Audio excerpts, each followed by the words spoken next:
At the National Defense University. He's joining us live from Riyadh. Thanks for your time with us on Al Jazeera. So, as our reporter Kimberly was just saying, we've not heard anything from the White House as of yet, and we also haven't had confirmation from the Pentagon. So this is all according to American media, who are reporting that the U.S. has begun these retaliatory strikes in eastern Syria. How do you read the situation? Is this, in fact, the U.S. striking Syria? Well, only the U.S. really has the ability to strike the Iranian militia positions in Syria. So there's no, the Syrian armed forces themselves are pretty degraded, and most of Russia's military capability in Syria has either been removed to Ukraine or is in a pretty much a defensive posture. So I think it's a pretty safe assumption that they're U.S. forces. All right. If we go ahead with that assumption, even though we have to say that we know that Israel strikes inside of Syria as well. But if we go on the basis of that assumption that it is the U.S. right now, Kimberly was also mentioning that U.S. officials have been talking about a tiered response to the strikes and to the deaths of the 3 soldiers in Jordan. What does that exactly mean, a tiered response? What does it look like to you? A tiered response is not a doctrinal term that the U.S. military uses, so it's a political term. I think what they mean is that there are varying degrees of intensity, and that they're designed to show the Iranians, who are providing the capabilities and probably the direction for these attacks, to show them that when you get something, there may be something else. So just take it and regard this as the end of this. If you try to launch, a retaliatory strike to the retaliation and set the motion of escalation in play, you'll get something much more severe. That's my guess, because again, tiered response is not a phrase used at the War College. So how long do you think that this campaign, if it indeed is a campaign, how long will it take?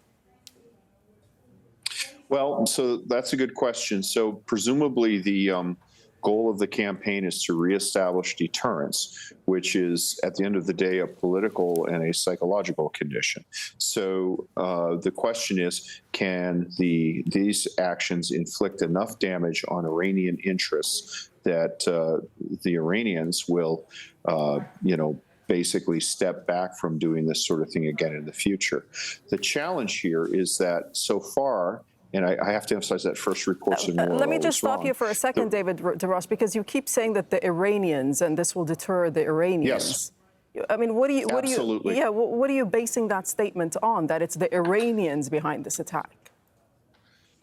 30 years of Iranian practice and 30 years of Iran building the capacity that's used here, and then the strategic aims of Iran, which are the ones that are served by sending these proxy militias into battle.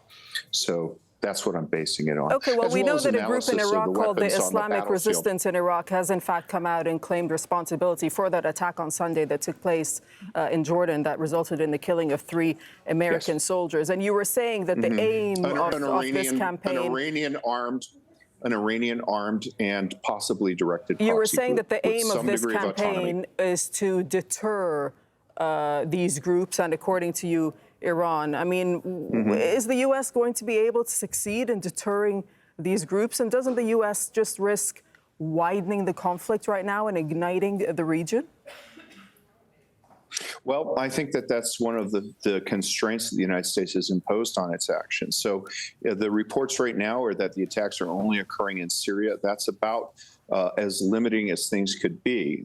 If the attacks are in Iraq, for example, then the various militias that do Iran's bidding in Iraq, to include the Islamic Resistance of Iraq, which I believe is actually sort of a cutout designation used by other organizations, would perhaps expand it. But if it's confined to Syria, what we've seen in the past is attacks against Iranian interests in Syria, which include these proxy militias, has confined itself to Syria. So it looks as though there's a degree of restraint so far, but as you know, first reports in war are often incorrect. So do you expect, then, the strikes to widen to include Iraq?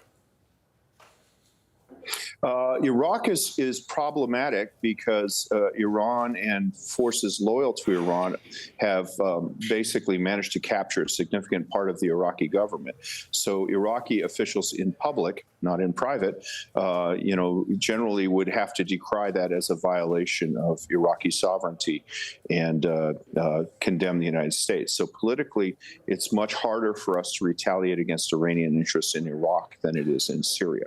I expect that there may be, if it does widen, I expect the logical candidate would be against the Houthis in Yemen and then possibly at sea. But what we're seeing so far is a greater degree of restraint than that. So it may simply be confined to Syria, just more intense actions against Iranian interests and militias aligned with Iran in Syria than we've seen in the past. All right, David Darash, we thank you for joining us from Riyadh.